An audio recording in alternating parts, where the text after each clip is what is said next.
In episode 166 of Battle Through the Heavens, the story kicks off with absolute chaos and awe. 5 semi-saints suddenly appear, and in the blink of an eye, Xiao Yan surges to the level of a Dou Sheng, unleashing a bloody massacre upon the Soul Clan. But before that carnage, the group finally arrives at the place everyone has been searching for, the legendary Ancient Bodhi Tree. After surviving the terrifying beast tide, Xiao Yan and his companions lay their eyes on the real thing, and what they see leaves them stunned. The Bodhi Tree is colossal, towering so high it almost pierces through heaven and earth itself.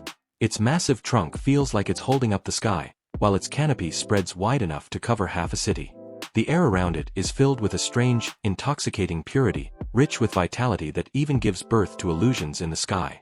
It feels alive, brimming with incredible life force. But Xiao Yan, with his ever-growing soul power, senses something off. Despite the vitality all around, unease creeps into his heart. Qing Lin, traveling beside him, also notices the abnormality. With her unique pupil abilities, she reveals the truth. Hidden within the pure aura are faint gray currents of air, polluted streams laced with resentment, greed, and fear. This discovery confirms Xiao Yan's instincts. Something about this sacred tree is far from normal. As they press closer, Hun Yu and the others at the front suddenly stop beneath the vast shadow of the Bodhi tree. A chilling breath seeps into everyone's bodies, cold and eerie, like it's gnawing straight into their bones. Looking up, they see a strange light flickering high within the branches. The glow pulses like a gigantic heart, radiating energy while beating with a rhythmic thrum. Everyone realizes it instantly. This is their goal, the Bodhisattva itself.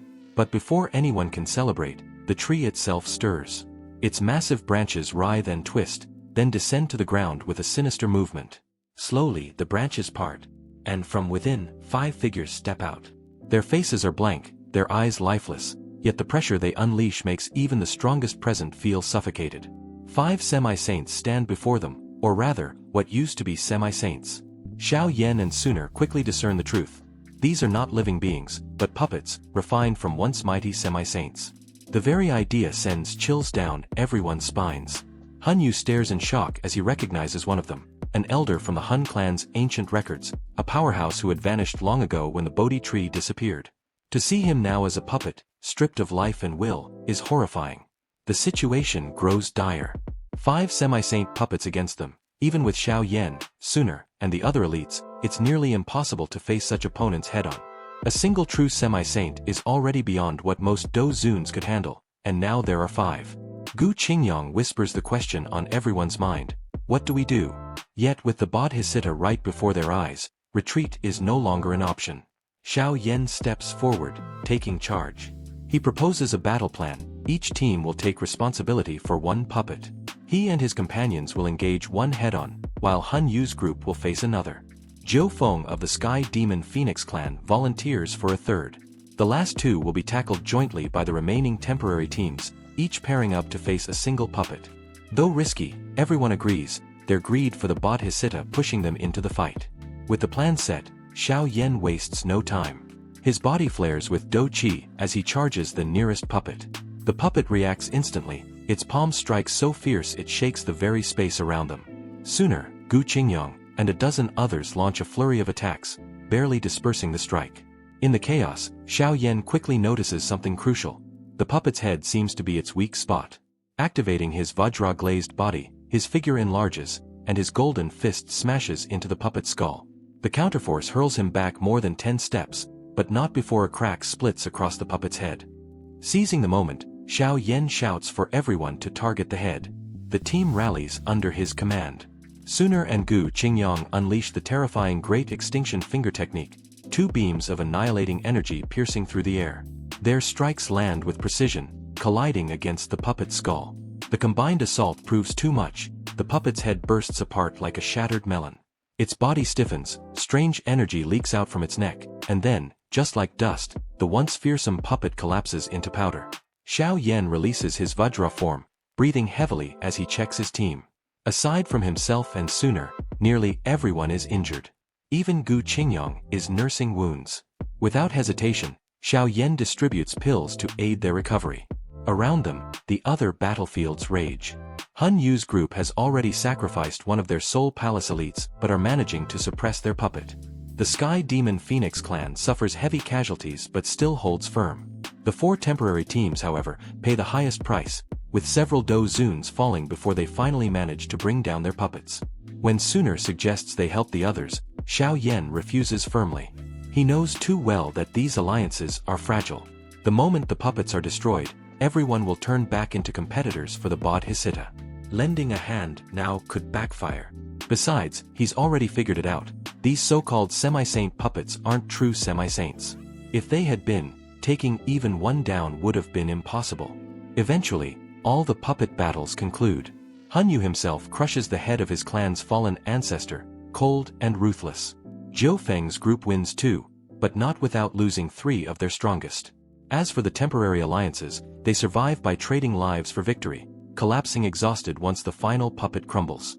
No one spares them a glance. The cooperation is officially over. Catching his breath, Xiao Yan makes the call. Those weaker than 6-star Dou Zun should remain behind. Nalan Yenran stays under the care of her Hua sect elders, while Yun Yun, despite the elders' urging, chooses to follow Xiao Yan. She doesn't care about treasures, only his safety. With that, Xiao Yan and the remaining powerhouses push onward toward the Bodhi Tree. The closer they come, the heavier the tension. Suddenly, a blinding beam of light shoots down from the Bodhi Tree, enveloping everyone. In an instant, their Dou Qi vanishes, drained away completely. Before they can even react, the light retracts into the tree, taking them with it.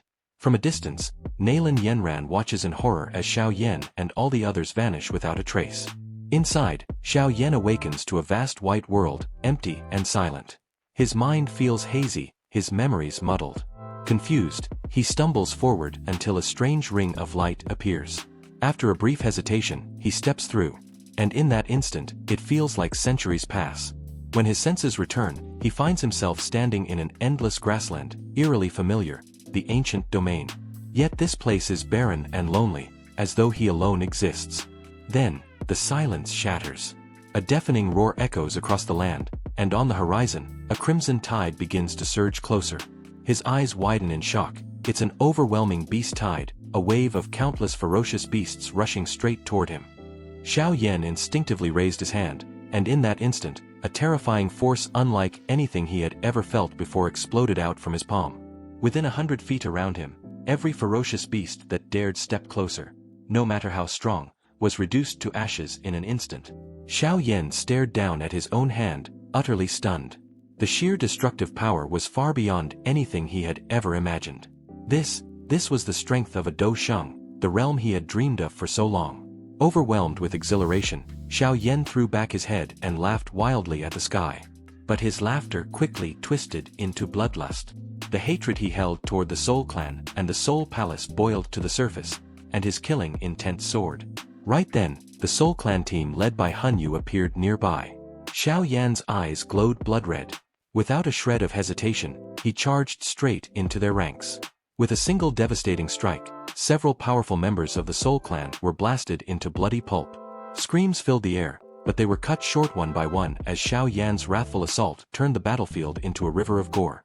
Within moments, the entire Soul Clan team was slaughtered, wiped out as though they were nothing. Drunk on his newfound strength, Xiao Yan flew across the wild, ancient domain. Wherever he passed, within 1,000 feet, ferocious beasts were instantly crushed into mush. The very sky was dyed crimson, and the land shook under his rampage.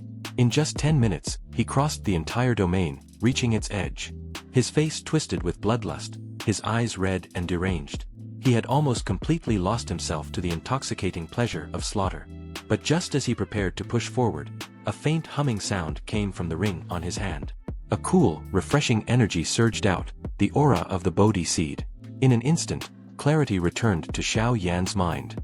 His madness shattered like broken glass, and he finally realized the horrifying truth. Everything he had just experienced was an illusion created by the ancient Bodhi Tree. Before him now stood a small emerald green tree, a miniature version of the colossal Bodhi Tree outside. Floating around it were several glowing light spheres. Xiao Yan's expression hardened as he realized what they were. Each sphere held someone still trapped in the illusions, struggling desperately. Sooner, Hun Yu and the others were all ensnared, just like he had been. Then, the tree projected one last image that left Xiao Yan utterly shaken. A lone figure cloaked in black appeared before the towering Bodhi tree, his aura so supreme it made the heavens and earth themselves submit. Though it was only a back view, Xiao Yan's very soul trembled in fear. This was a Dou Di, one of the fabled emperors of legend. The vision played out further. The black-cloaked Dou Di launched a fierce assault on the Bodhi tree. From deep within the ancient tree, unimaginable energy erupted to meet the attack. The clash was so devastating it looked as though the world itself was collapsing. But then came the true shock. From beyond, two other Dou Di figures struck together, unleashing destructive energy that tore reality into nothingness. The black-cloaked Dou Di was overwhelmed and finally fell. Yet, at the moment of his death, a wisp of black energy seeped into the Bodhi tree, corrupting its once pure aura with a chilling, sinister breath. Suddenly, it all made sense. This explained the strange unease Xiao Yan had felt ever since entering the ancient domain. The illusions, the gray aura, the malice, all of it came from the negative emotions left behind by that fallen Dou Di. As the vision faded, the light condensed into a stream of information and flowed directly into Xiao Yan's mind. Closing his eyes, he absorbed it all, and at last he understood the truth. The ancient Bodhi tree had stood for countless years, but though powerful, it had never fully developed spiritual intelligence. Long ago, when the black-cloaked Dou Di was gravely wounded, he had tried to steal the tree's spirit to heal himself. Another Dou Di intervened, and together with the tree, struck him down. But before his death, his resentment and negative emotions seeped deep into the Bodhi tree, twisting part of its essence.